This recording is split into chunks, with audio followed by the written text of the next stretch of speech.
de la publicación Naturaleza Urbana, Plataforma de Experiencias 2016 del Instituto Humboldt. Bienvenida, Juliana.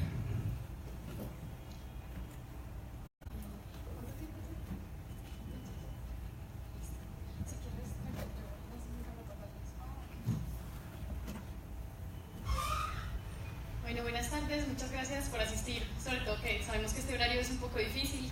Muchas gracias a Ana por la invitación. Un poco también la invitación de que sea, supongo, la primera es como dar ese panorama a escala nacional y sobre todo motivar e incentivar alrededor de, como se llama la presentación, como si vivimos en ciudades biodiversas podemos realmente ser ciudadanos naturalistas. Entonces, un poco para introducir acerca de esos aspectos, quisiera primero detenerme en lo que significa ser un naturalista. Entonces, no sé ustedes qué se les ocurre cuando les dicen la palabra naturalista. ¿Alguno que me diga? Sí, pero. El Mono Hernández. El Mono Hernández. El hermano Marco Antonio Serna. Eso, ¿qué más? O sea, expedicionarios, ¿cierto? Entonces, un poco como estas personas que recorrieron paisajes como estos, apasionados por la naturaleza. Es un poco como lo que entendemos por naturalistas. Entonces, para esto, este es Frederick Edwin, que es un pintor gringo que se dedicó a seguir los pasos de Humboldt y esa es una de las obras, pues, de una de las recreaciones de los paisajes que supuestamente cruzó Humboldt cuando vino por Colombia. Entonces, les voy a hablar acerca de 5 naturalistas, principalmente 4 que me han inspirado mucho a mí. Entonces les voy a contar de una, primero los 3 primeros y a lo largo de la presentación les iré contando cuáles son los otros 2. Entonces obviamente empezamos por Humboldt, no solamente pues porque hago parte del Instituto Humboldt, sino porque realmente lo que nos inspira a Humboldt. Pues el con Bonpland, más o menos en 1800, hacen toda una travesía, vienen desde Caracas, bueno. Y lo interesante de Humboldt, si leyeron el libro de la invención de la naturaleza de Andrea Wolf, que salió hace nada, el año pasado fue.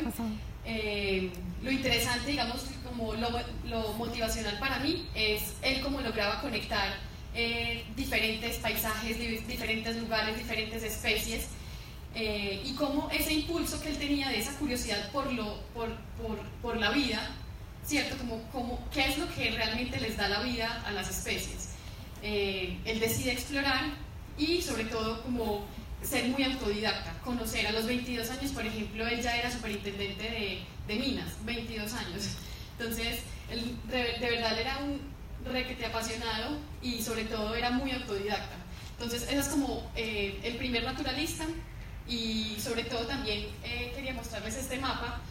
Es simplemente un pequeño resumen de muchas de las investigaciones que él hizo, por ejemplo, en el Chimborazo, la geografía de las plantas, cómo poder conectar realmente todas las especies. El tercero, obviamente, es Mutis. Es que no sé por qué no me están saliendo las imágenes. Sí, ahí va. Entonces, lo que me interesa de Mutis, pues obviamente ustedes saben que él fue el director de la Real Expedición de Botánica de Nueva Granada, y sobre todo lo interesante es ese esfuerzo que hicieron en esta campaña por recolectar, por registrar y sobre todo por clasificar. Entonces es realmente fascinante ver todas las piezas gráficas de todas las especies, y esto es una de las, pues como la segunda cosa que quisiera resaltar de este naturalista, y es como no solamente es esa pasión por explorar y por conocer, sino realmente por estar clasificando, por estar registrando. Esto lo hizo pues junto con Matisse, que es otro de los grandes naturalistas. Y finalmente el tercero, no sé qué tanto estén emparentados con David Attenborough. ¿Quién no ha escuchado a David Attenborough? Bueno, David Attenborough nació más o menos en 1920, actualmente tiene 91 años y es el principal divulgador de la naturaleza. Él fue el pionero de los documentales de la naturaleza. Y si tienen Netflix, por ejemplo, hay varios programas, por ejemplo, de Life o de Planet Earth, que son narrados por él. Él hace el guión y tiene toda una campaña pues, con camarógrafos que salen a recorrer el mundo a explorar la naturaleza. Entonces, de David Attenborough, ahí les muestro algunas imágenes, pues esos fueron sus inicios. Él trabaja siempre de la mano de BBC. Si tienen, por ejemplo, parabólica en BBC, siempre están dando programas de él. Y no solamente es que él haga el guión, tenga esa pasión como por realmente transmitirle a las personas la pasión por la naturaleza. Esa es una foto más actual. Sino que lo interesante de él es también cómo él narra en un lenguaje común. O sea, de verdad que escucharlo a él, las personas que lo conocen, es fascinante escucharlo. Ni siquiera hay que verlo. Por ejemplo, en live él nunca aparece, solo uno lo escucha y es muy gratificante. Y realmente es un naturalista porque él te puede hablar de todos los grupos taxonómicos de todas partes del mundo, lo que quieras. Entonces, esas características de David Attenborough que me interesan son divulgar, transmitir y sobre todo inspirar. Entonces ahí sí ven, hay 3 niveles, desde el conocimiento, desde el registro y desde la divulgación, que son importantes para un naturalista. Pero algo peculiar de los 3, ¿qué encuentran de relaciones entre los 3? Pues que son famosos, obviamente. Pero que sí, ¿dónde están ellos haciendo expediciones? Exploración a la ciudad. ¿En dónde? ¿En dónde? En el medio. No, uno los ve en la ciudad, ¿cierto? No. Entonces ellos están en estos lugares así Súper pristinos. de altos niveles de biodiversidad. Y otra característica que tienen en común es que por lo general ellos no ponen el hombre en sus discursos. O muy difícil. David Attenborough últimamente con el cambio climático han salido como videos cortos que está hablando de la especie humana. Pero tanto Humboldt como Mutis como David Attenborough no nos reconocían a nosotros como una especie más que hace parte de esa conexión y que al mismo tiempo las ciudades son socioecosistemas. Entonces vamos un poco a trascender hacia las ciudades, que digamos es el punto que a mí más me apasiona de la biodiversidad, que es en las urbes.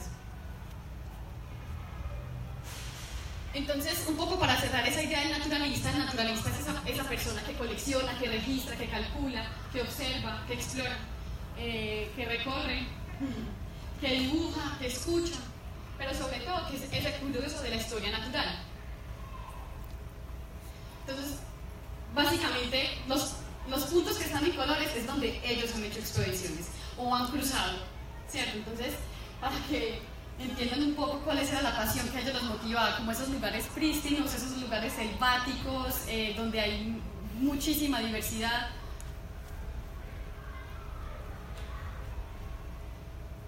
Y lo interesante, digamos, de este mapa es que nos muestra, en toda esa diversidad de colores, es que todos los colores representan solo el 2.3% de la superficie terrestre del planeta, que son los hotspots de biodiversidad, que son esos puntos calientes donde hay mayor biodiversidad, donde hay mayores especies que no ocurren en otro lugar sino ahí. Y que ese registro que está ahí realmente muestra que ya se ha perdido más del 70% de la vegetación originaria.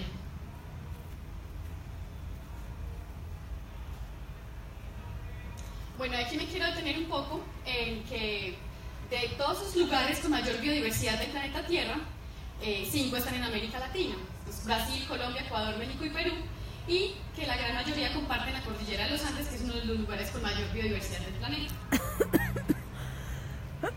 Entonces, lo que quiero hacer es contrastar esos puntos de alta biodiversidad con... ¿Ustedes han visto esta imagen?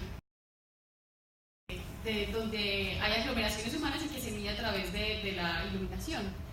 Entonces, un poco si les devuelvo y superponemos los dos mapas, se van a dar cuenta que muchos de esos puntos iluminados tienen que ver con donde están precisamente los lugares con mayor biodiversidad.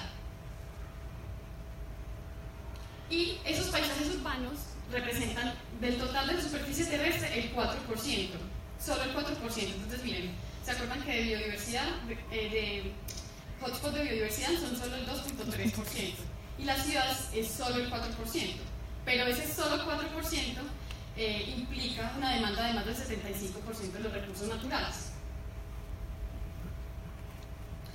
Y esta es otra gráfica, también para superponer, del crecimiento de la población urbana hasta el 2025. Entonces, un poco lo que intenta como transmitir, como estos mapas superpuestos, es que realmente ustedes están pensando, bueno, es que las ciudades son el impacto, ¿cierto? Donde están los retos, pero realmente es donde siendo muy positivista, es donde están las oportunidades. Entonces, ya vamos cada vez llegando más a donde nos interesa y obviamente cosas que ustedes ya saben, pero que uno siempre intenta repetir, es que del total de la superficie terrestre, Colombia es casi el 1%. Y ese solo 1% representa casi el 10% de las especies del planeta. Entonces, un poco entrando unos a esa Colombia biodiversa, a mí siempre me gusta mostrar este mapa, que todas estas instituciones que están aquí abajo hicieron la tarea de sacar este mapa de los sistemas continentales de Colombia en el 2015. ¿Y ustedes qué ven en ese mapa? Sin mostrarles la leyenda, ¿ustedes qué alcanzan a ver? Muy verde, muy natural. Mucho verde, ¿qué más? Gran cantidad de agua. Pues lo que yo alcanzo a ver es que hay muchísimos Diversidad. colores, ¿cierto? Una diversidad gigante de sistemas generales, solo generales. Y ecosistemas específicos son más de 8.000. Entonces eso es. Vámonos para el otro extremo, y es la Colombia urbana. Entonces, del Departamento Nacional de Planeación tenemos este mapa que ellos tienen de los sistemas de las ciudades, que son 10 sistemas urbanos regionales. Si ven ahí, está Bogotá, está el Eje Cafetero, está Medellín, está Caribe, y todos los puntos que se conectan son las vías principales. Pero entonces, ¿ustedes qué ven en este mapa en comparación del otro? Nada de colores. No están reconociendo la base natural. Es como si todo fuera plano, fuera lo mismo. Y eso es una de las cosas que empezamos a ver en la visión de desarrollo de las ciudades, es que todas son muy similares. Entonces, aquí no se alcanza a ver, ¿o sí? Sí se ve, ¿cierto? Sí. Entonces, un poco lo que intentamos hacer fue superponer los dos mapas. Entonces, a esta diapositiva le pusimos Tenemos Miedo, y es, no sé si vieron hace poquito esta nota de prensa de Ramiro, ¿cómo se llama? Ramiro Velázquez del colombiano, que nos hizo una nota de los naturalistas urbanos que se llama Tenemos Miedo, y es como tenemos miedo a ser naturalistas urbanos, a estar en conexión con la naturaleza. Entonces, cuando le superponemos estos sistemas urbanos regionales del DNP con el mapa de ecosistemas continentales de Colombia, empezamos a ver grandes oportunidades. Pero al mismo tiempo es que tenemos una amnesia ecológica generacional, y es que no reconocemos los procesos ecológicos de los cuales pertenecemos. Un poco recordando a los inúes, recuerden que ellos vivían de las inundaciones, ellos tenían toda una ingeniería alrededor de los jarillones y del manejo de los riegos, y hoy en día lo que escuchamos de las inundaciones es otra visión completamente diferente, y es que no reconocemos los procesos ecológicos a los cuales pertenecemos. Entonces, un poco, no sé por qué a veces no me sale en el mapa. Supuestamente en este aparecía, tenemos un mapa que hicimos en el instituto, con ese mapa de ecosistemas continentales, con nuestra propia resultado del albedo lumínico, o sea, de la iluminación. ¿Se acuerdan de ese primer mapa que les mostré del mundo de noche? Pues ese mismo es de Colombia. Y resulta que mientras que el DNP y el IGAC dicen que la Colombia urbana es casi el 0.3% de territorio nacional, realmente cuando nosotros hicimos ese estudio del albedo lumínico, resulta que es casi el 7% de aglomeraciones humanas en el territorio nacional. Entonces, imagínense, del 0.3 al casi 7%. Entonces son solo cifras, son temas cuantitativos, pero eso representan unos impactos y unas dinámicas gigantes con los ecosistemas circundantes. Entonces, un poco lo que intentaba mostrar este mapa, imagínenselo un poco, es que con esos más de 85 tipos de ecosistemas generales, ¿ustedes no creen que deberíamos tener más de 85 tipos de ciudades que corresponden a esos ecosistemas? Pero si realmente, pues, uno de los trabajos que tenemos dentro del instituto es acompañar y fortalecer a las ciudades en Colombia, pues desde la línea en la que estoy investigando, es que realmente la visión de desarrollo es completamente igualitaria, y sobre todo en las ciudades intermedias, que son en las que realmente están creciendo. buscan pavimentar, buscan canalizar, tienen referentes foráneos como sembrar palmas, porque así se hace en Miami. Entonces, y es real. Tengo varios casos de varias ciudades que cambian el POT hasta incluso 32 veces. Entonces, uno cómo puede gestionar el territorio si ya ha cambiado 32 veces su POT. Entonces, un poco es eso. Si nosotros empezamos a reconocer nuestros pueblos ecológicos de los cuales pertenecemos, pues obviamente vamos a tener tipologías de ciudades. Entonces, algo interesante también de esa superposición entre los ecosistemas de Colombia y las aglomeraciones humanas es que nos incita a tres asuntos esenciales. Más allá de lo que implica eso para las aves migratorias, sobre todo es que vivimos en ciudades biodiversas. Ese es el primero. El segundo es que sería lógico que tuviéramos tipos de ciudades que corresponden a esos ecosistemas, pero que realmente hoy no es así. Y que realmente tenemos una oportunidad gigante de ciencia ciudadana.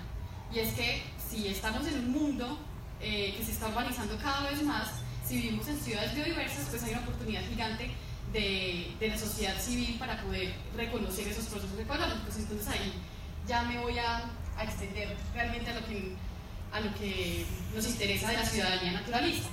Entonces este mapa nos muestra la distribución espacial de los registros de ciencia participativa. Es una recopilación de todas estas plataformas que más o menos conozcan. Está Naturalista Colombia, está IBER, Cenocanto. Entonces, un poco, digamos que de los estudios y como lo que nos evidencia este mapa, es que precisamente esos mapas están asociados a ciudades. Perdón, esos puntos están asociados a ciudades. Entonces, casi que dependen de las ciudades. Entonces aquí otro mapa que tenemos de naturalista, un poco entre más rojo es que hay más registros, y ese es de naturalista. Ahorita les voy a hacer un zoom de las ciudades, pero estas son las especies, por ejemplo, más registradas en Colombia en naturalista. ¿Quién iba a creer que la primera iba a ser la iguana? Increíble. Y si ven ahí está el cirirí, hay canarios, carpinteros, una de las especies más registradas. Y si nos vamos a la otra plataforma de IBER, entonces ustedes sabrán más, ya hay más de 1795 observaciones, y interesante entender cuáles son el top de las ciudades, del top de los lugares donde más se registra, Cabo Caballero, Cabo Canto, Antioquia, Chocó, y cuáles son el top de los hotspots. Por ejemplo, ahí está el cañón de Río Claro. Entonces, ya haciendo un zoom en las ciudades, nos gana Medellín, es la que tiene más registros.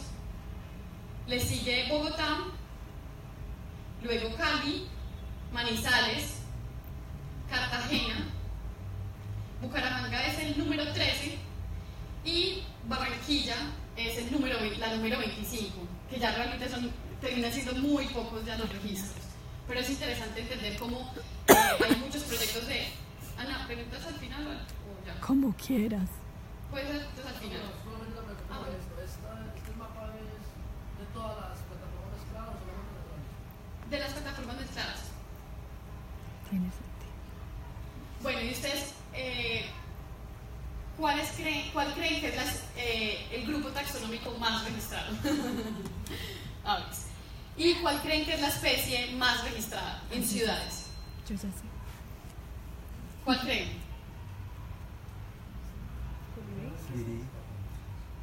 El primero es, aunque no es muy querido por todos, Eso. el gallinazo. Eso. Ahorita vamos a hablar un poco más del gallinazo. Segundo, te lo dijiste. ¿Cuál creen que puede ser el tercero? En ciudades, ¿ustedes qué ven todos los días? Bueno, ahí, importante porque las tórtolas de verdad deberían ser el que más especies hay en la ciudad. Esa es nuestra pelea de biodiversidad urbana todos los días, pero realmente como es un temido, nadie la va a registrar. Es muy raro que la registre. Sí. El tercero, ya lo dijeron, creo que fue Carol la que dijo, Azulejo. el azulejo. Y ahí, para que sepan, el cuarto es el cucarachero y el quinto el copetón. Entonces, de las 5 especies más registradas en ciudades colombianas, las 5 se las llevan las aves. Entonces, ahora lo que les quiero contar es una iniciativa que desarrollamos el mes pasado, que fue el mes de la biodiversidad urbana en el Instituto Humboldt. Les voy a contar de qué se trata. Lo que quisimos fue fomentar actitudes de naturalista urbano. ¿Cuáles son las destrezas y las herramientas para que realmente las personas se sensibilicen, empiecen a explorar y sobre todo a movilizar acciones como naturalistas urbanos?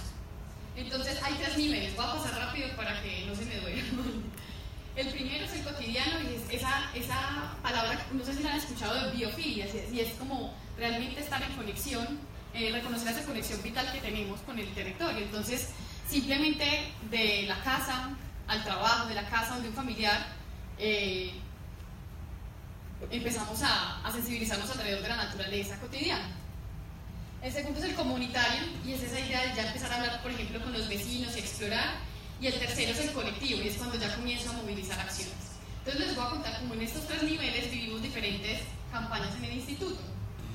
Entonces precisamente quisimos trabajar alrededor de los naturalistas urbanos y son esas personas que son curiosos de la historia natural pero de las ciudades. Entonces, la primera campaña que hicimos fue, no sé si conocen el libro de naturaleza urbana del Instituto Humboldt, que es una especie de plataforma que recoge más de 30 experiencias de la gestión de la biodiversidad en ciudades colombianas. Lo interesante de esto es que no solamente vienen desde las alcaldías o desde las academias, sino que hay varias que vienen desde la comunidad. Y aquí simplemente les muestro 3 de ellas. Creo que el viernes van a tener conferencias con el comunitario, ¿cierto?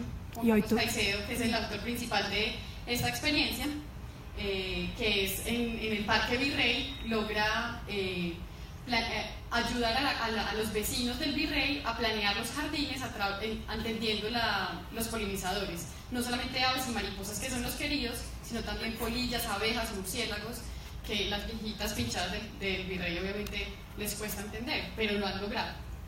Y la otra, la de Ríos, Naturaleza Identificada, que es un colectivo que logró mapear más de 40 humedales en la ciudad de Bogotá, cosa que la autoridad ambiental no había logrado. Y lo hizo a través de una convocatoria con la ciudadanía a través de celulares.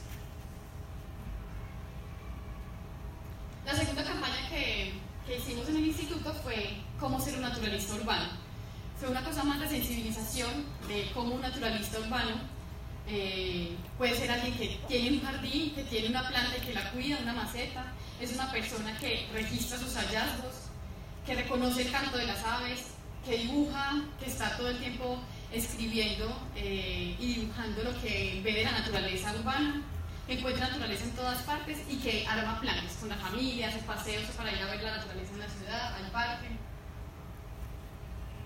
Y dentro de esta campaña, entonces hicimos un Humboldt con Vida, que es un formato que manejamos en el instituto, y lo que hicimos fue una conversación con Mateo Hernández. No sé si alcanzaron a ver la noticia de Mateo Hernández. Él es nuestro cuarto naturalista. ¿Se acuerdan que les dije que les iba a mostrar 5 naturalistas? Este es el cuarto naturalista, que Mateo Hernández. La historia de él es realmente fascinante, los invito a que la busquen en El Espectador. La historia de Mateo es sobre todo que él nació en las periferias de Bogotá, pero él nunca fue al colegio, nunca fue a la universidad, y hoy en día es uno de los que más sabe de botánica urbana en Bogotá. Nada más es el que más registros tiene en la aplicación de Naturalista. Tiene un blog muy interesante, incluso tiene un post de aves urbanas muy interesante. Pero es impresionante entender cómo este tipo realmente ha sido autodidacta, y es que no se necesita tener un título o un cartón para poder realmente llevar la pasión de la curiosidad de la naturaleza urbana y que se vuelva su profesión. Y lo más chévere de él es que tiene algo como David Attenborough, y es que tiene una facilidad para divulgar tremenda. A diferencia, por ejemplo, de Mutis o de Humboldt, estos 2 personajes, David Attenborough y nuestro naturalista urbano criollo, que es Mateo Hernández, realmente logran como atraer mucho todo el tema de la naturaleza. La manera en que ellos lo cuentan es fascinante. Hay varios videos en la página del instituto que habla de los uropanes, de los agregados, de las mariposas, y habla sobre todo qué es para él ser un naturalista urbano. Muy chévere para que lo busquen. La tercera campaña que desarrollamos fue Los Queridos y Temidos, de la naturaleza urbana. Entonces, de los queridos, entonces, pues, ¿quién no quiere a las ardillas? Nomás Ana tiene ya mascota. Las mariposas, nada mejor que sentarse debajo de un gran árbol como un samán. Pues las flores, y está, pues ahí tenemos a nuestro sireno común, que tú lo mencionaste ahorita. Y en cuanto a los temidos de la naturaleza urbana, pues aquí tenemos también el gallinazo, que realmente si no existiera es como si no existieran los camiones de basura prácticamente, las arañas saltadoras, las lagartijas, las ratas y ratones, las malezas, y es un poco similar a la campaña que hizo Explora con los maravillosos perseguidos, y es cómo estos temidos de la naturaleza urbana realmente cumplen un papel fundamental dentro de nuestras ciudades. Bueno, algo interesante también de los temidos es que nos evidencia cuál es la percepción cultural alrededor de la naturaleza, ¿cierto? Y sobre todo en Colombia y en Latinoamérica tenemos unos retos gigantes alrededor de la biodiversidad urbana. Por ejemplo, es normal que para nosotros sea peligroso, inseguro, un parque. Digamos que es muy diferente esa percepción de la biodiversidad urbana en otros países europeos o de Norteamérica, por ejemplo.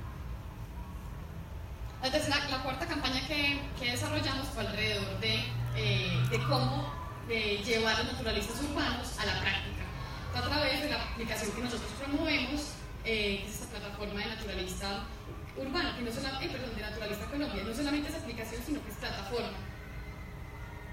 Y lo que hicimos fue simplemente llevar una idea al Parque Explora. El Parque Explora dijo, lo tomamos, aquí está Carolina Sanil, la jefe de biodiversidad que nos apoyó, y el Parque Explora lideró toda la invitación. Lo que hicimos, no sé si lo escucharon en redes, pero esta salida a la quebrada Iguaná, logramos convocar, ¿cuántas? 70 personas, más de 70 personas, que llegaron a las 6:30 de la mañana. O sea,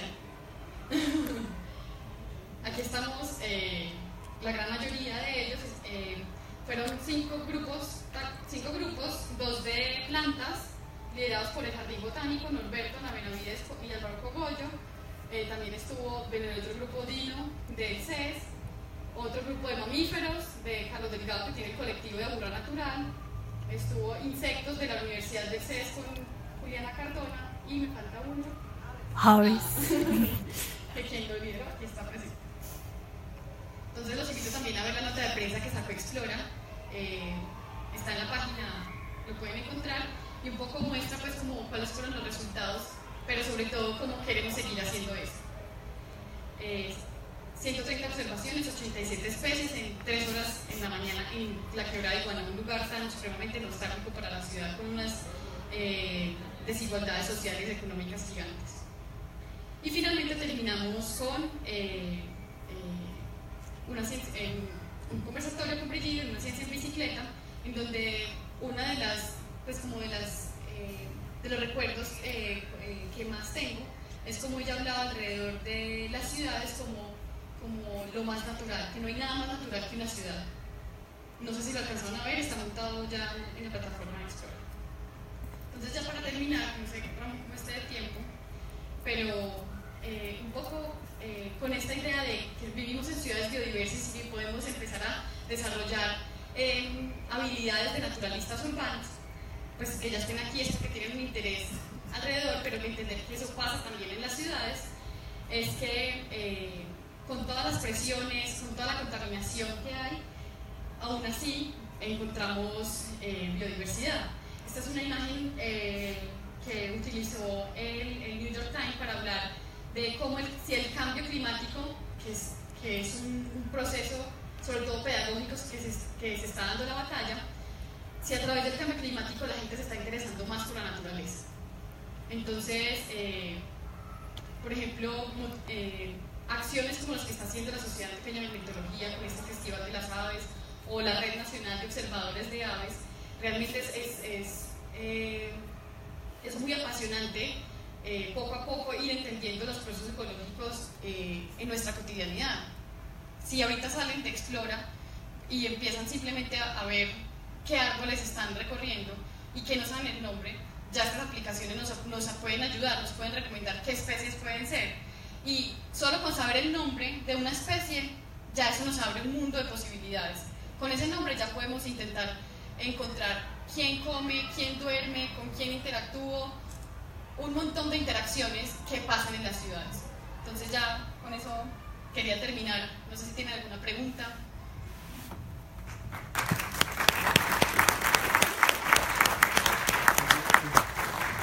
Quería pedir, a ver, si tienes la información en el mapa o en los diagramas que mostraste de registros de ciudades, dijiste que Medellín tenía más registros que Bogotá, Sí. pero tienes la cifra de cuál de las dos ciudades generó esos registros, el número de observadores, o sea, en cuál de las dos ciudades salió más gente.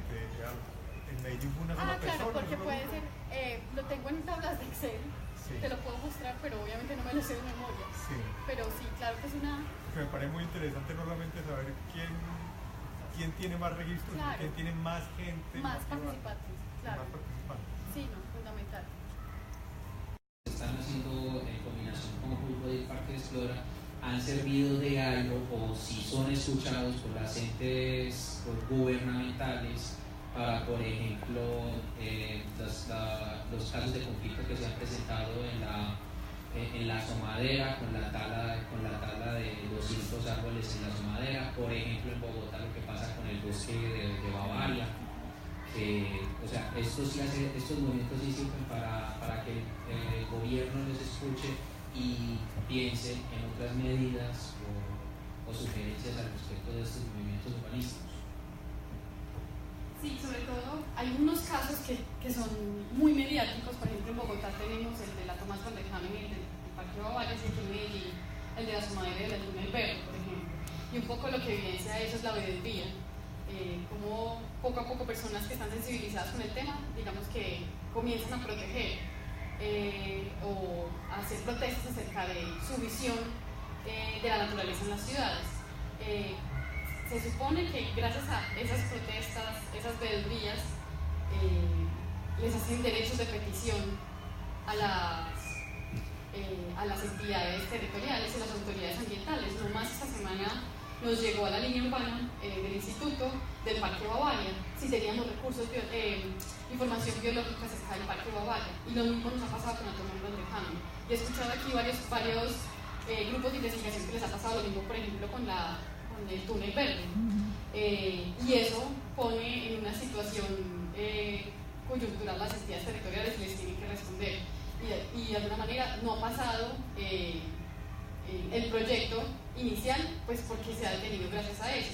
Entonces también hay un poco, el llamado no es como de esa idea del ambientalismo que es el árbol por el árbol, sino realmente esto de naturaleza urbana, que es sobre todo el entendimiento de los procesos ecológicos, porque muchas veces, por ejemplo, con lo que está pasando con el hipopótamo, por ejemplo, que afecta de alguna manera a la población. Entonces, no se trata de ser tan ambientalista o animalista, sino realmente entender de manera integral el proceso ecológico. Entonces yo evidentemente creo que si está poniendo en juego el papel que desarrollan las entidades territoriales y las autoridades ambientales. Julián. Buenas tardes. Juliana, muchas gracias por esa ilustración de tu presentación. Muy afín a la pregunta del compañero, el instituto tendrá entre sus políticas la asesoría de esta administración de nuestra ciudad para el desmonte de esos esperpentos de pirámides que hay en la Avenida Oriental, porque tengo entendido que va a haber una nueva proyección para el año 2030 y queremos que los árboles y las especies vegetales sean procedentes de acuerdo a toda la teoría que ustedes manejan. El instituto irá a hacer alguna énfasis, algún trabajo de asesoría en ese aspecto. Pues también es lo que nos va llegando, ¿cierto? Entonces, dependiendo de las solicitudes que nos va llegando, porque imagínate, son todas las ciudades de Colombia, no solamente Medellín, en Medellín nos llegan bastantes, pero Ana, yo sé que ella está súper enterada, sobre todo con este árbol con los pericos. ¿Cómo están los pericos? Que es hermoso. Pues la FAO ya pidió una cita con la Secretaría de Planeación Municipal y con la Secretaría de Medio Ambiente. La semana que viene, cuando terminemos el festival, vamos a tener una reunión precisamente para, desde la visión de la FAO, por la problemática que tenemos por los dormideros de las loras en la Avenida Oriental. Entonces ya pedimos la cita, la tenemos la semana entrante para hacer recomendaciones del manejo de los árboles existentes y de las especies que se van a plantar. Entonces digamos que nosotros todos hemos trabajado de manera mancomunada. Medellín tiene una política que se llama la Política de Gestión Integral de la Biodiversidad y los Servicios Ecosistémicos, en la que trabajamos de manera conjunta el Parque Explora, la Alcaldía de Medellín, Área Metropolitana, Instituto Humboldt, SAO y Jardín Botánico, ¿cierto? Entonces éramos los primeros signatarios de la política. Y a raíz de esa generación de esa política nace la Mesa Técnica de Biodiversidad de Medellín, que nos reunimos una vez al mes y estamos pendientes de muchos asuntos de ese estilo. Entonces las cosas de esas temáticas que vean nos las pueden transmitir y nosotros haremos lo posible como por tocar las puertas para que se frenen algunas cosas que sea posible, o para racionalmente, como dice Juli también, decir pues hay procesos que tenemos que dejar que sigan, ¿cierto? Gracias, Ana. Y también como reconocer que si en las ciudades capitales como Bogotá, Medellín, Barranquilla pasan ese tipo de conflictos socioambientales, imagínate ahora en las ciudades intermedias.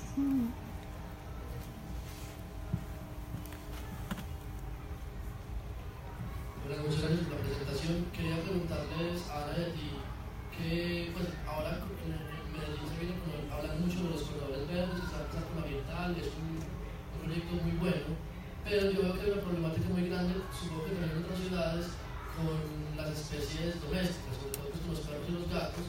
Entonces quería preguntarte si hay algún plan o están pensando algo, porque yo digo, por ejemplo ahora en Medellín, que ya se están empezando a ver como aldeas, y si ves los corredores verdes van a empezar a ver más mamíferos, más aves, que son normalmente de la periferia urbana, pero van a empezar a llegar, si van a tener más disponibilidad de hábitat. ¿Cómo pues que han pensado de pronto respecto al manejo de los animales domésticos y ese conflicto que ya existe pero que se agravaría con eso?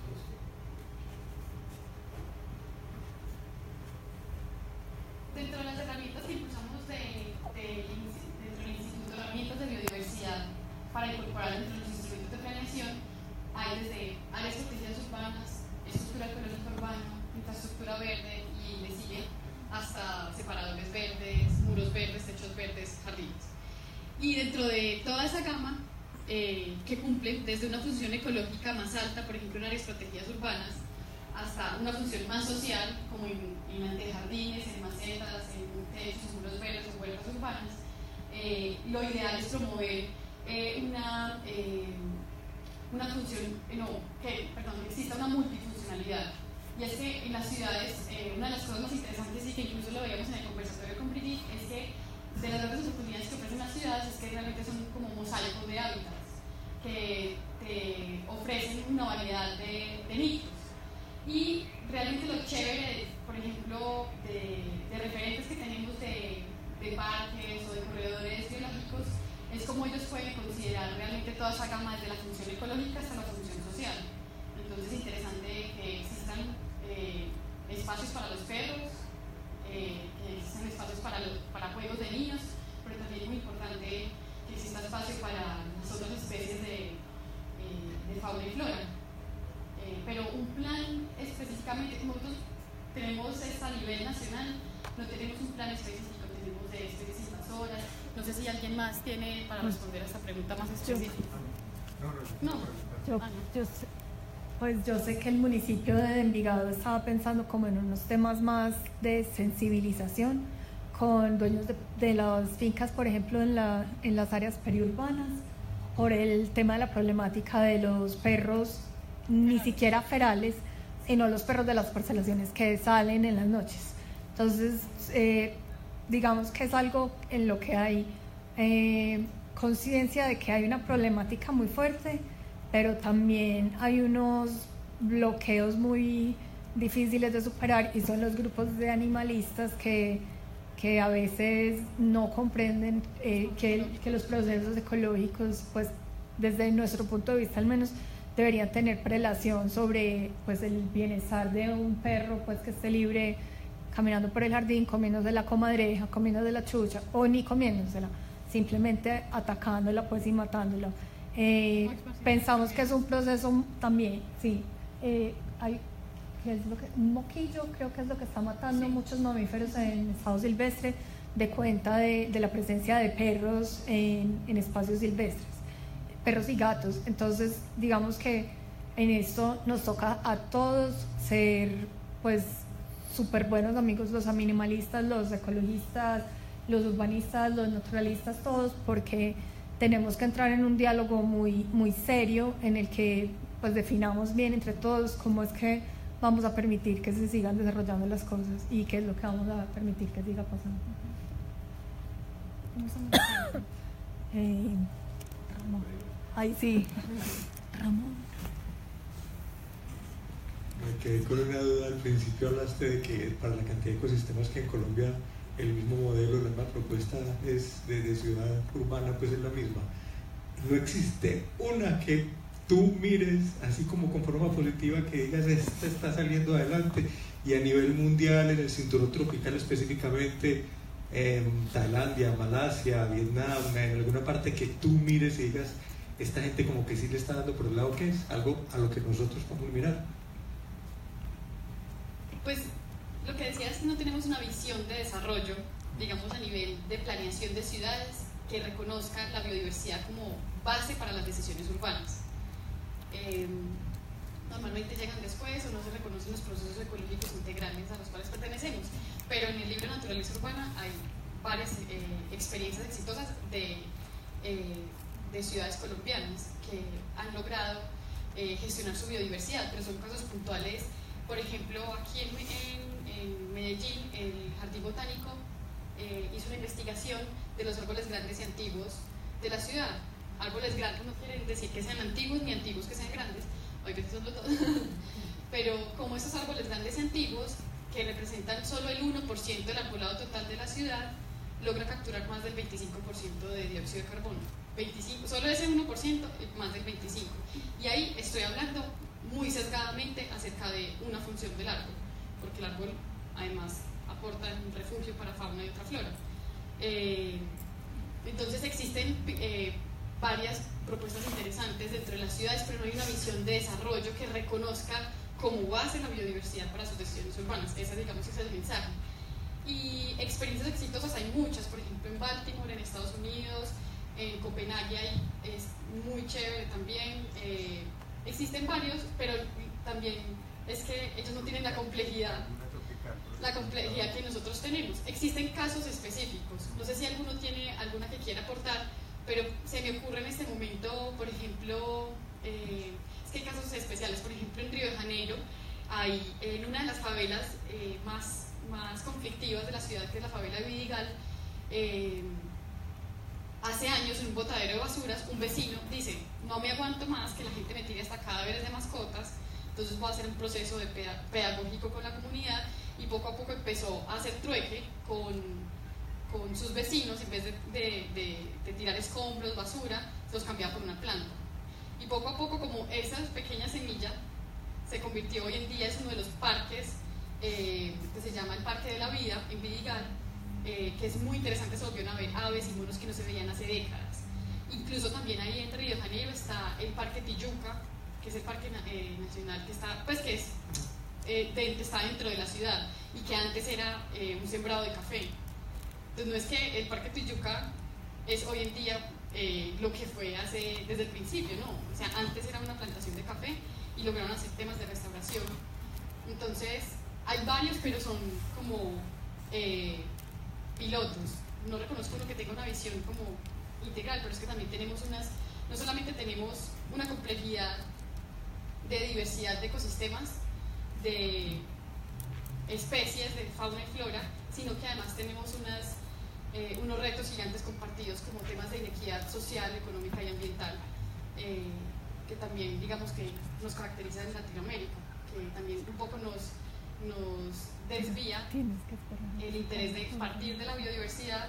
De alguna manera puede aportarle a la economía, puede aportarle a la percepción cultural, a la educación, a la salud, de manera integral. Ya. Chao. No sé, ¿cómo estamos de tiempo? Yo creo que 5 minuticos más.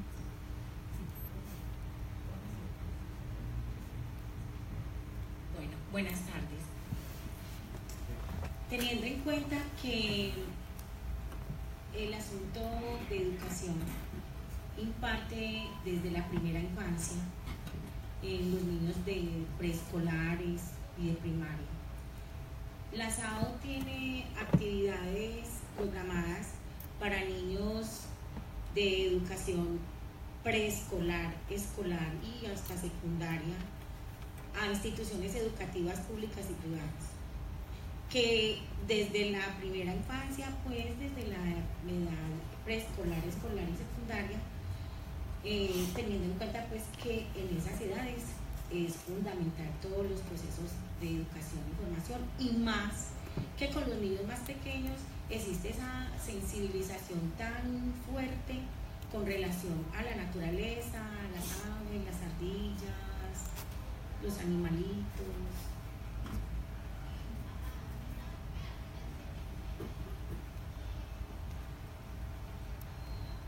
Muchas gracias por tu pregunta, muy pertinente en este momento que estamos afianzando procesos en 3 colegios, pero en este momento son 3 colegios privados. Estamos pensando en el futuro en comenzar acciones puntuales con colegios públicos.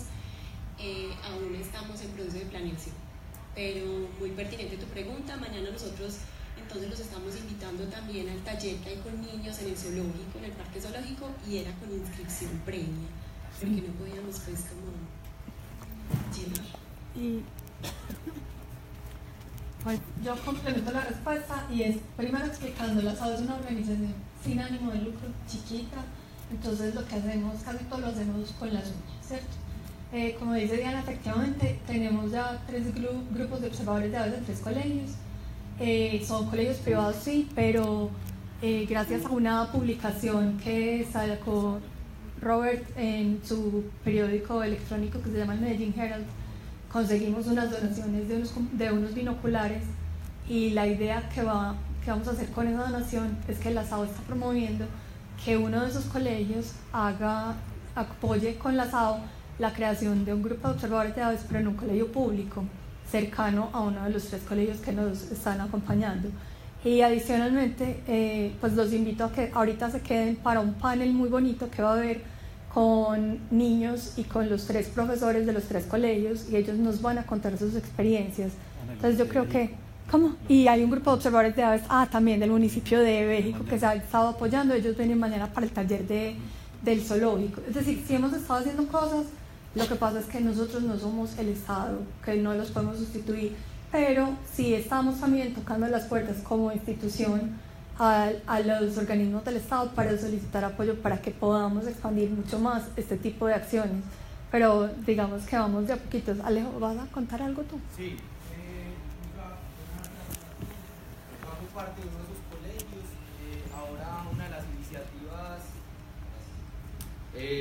Ahora una de las iniciativas de los colegios privados es que tienen que apadrinar a un colegio público. La idea del Teodoro Herzl es apadrinar a un colegio, ¿cierto? Y que estos niños que se están formando y que están aprendiendo acerca de las aves no se queden ahí, ¿cierto? Sino que sean formadores y transformadores a la misma vez de la realidad. Entonces sí, pues los invito ahorita para que se queden y escuchen más que a los profesores, yo creo que a los niños que tienen cosas muy valiosas pues para contarnos. También si les interesa, mañana que viene el grupito de observadores de aves de México, también en el zoológico pueden conversar con ellos y pues ver cómo es la visión de ellos, ¿sí? Yo creo que terminamos esta presentación, ¿sí? Juliana, muchísimas gracias.